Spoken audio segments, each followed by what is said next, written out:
Section 3 of Chapter 3 of Marx's Capital is about money, again. In this section, Marx talks about some of the characteristics and behaviors of money. He starts out with hoarding. We're all pretty familiar with this. Again, from the perspective of the producer, hoarding happens when commodities are not sold in order to buy other commodities, but rather that the CMC relation is broken after the first transformation. The producer sells but doesn't buy, wanting to hoard their money. This isn't necessarily an all or nothing ordeal. If you hold $20 in your wallet and never spend it, you're engaging in hoarding, even if it's not on a large scale.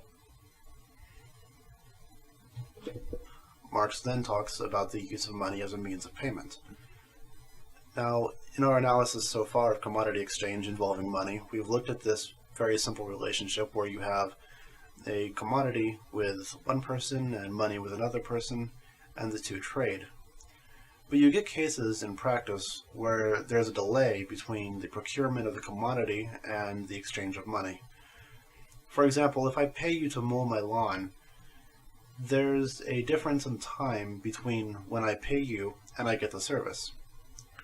And you can think of services rendered as commodities that are consumed immediately upon use.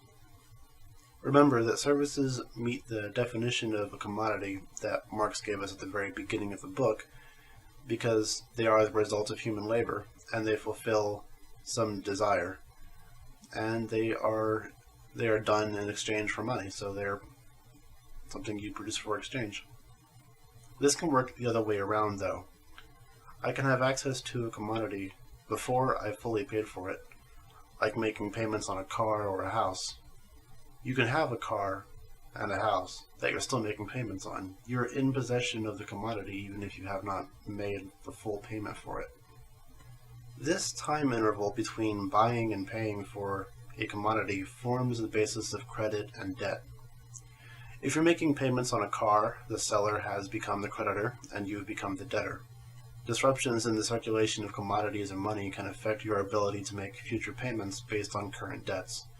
So it's natural to hoard money to have a reserve source of funds. But you're inevitably going to have situations where a debt crisis can arise.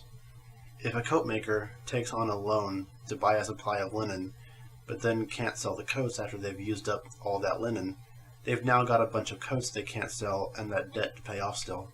As money becomes more closely associated with credit and debt, it begins to take on the form of a universal material of contracts.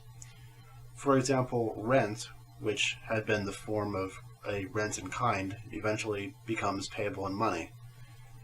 And rent in kind means, that if you're a farmer and you're out farming your crops, you'll pay rent in the form of the crops that you produce. But now the farmer, not having money, doesn't need to give a fraction of his crop to the landlord because he can sell the crop on the market and pay the landlord in money. The landlord can use the money to do whatever he wants. He isn't necessarily as limited as he would be if he only got crops. Finally, Marx talks about the usefulness of money in the global economy. In Marx's time, precious metals were the internationally traded money commodity, since it's not like you could spend a British paper bill in France or vice versa. Gold was used to settle international balances and for countries to sell and buy from each other. This actually continued well into the 20th century. Just as societies have domestic reserves of money, they will also hoard precious metals as a reserve for international trade.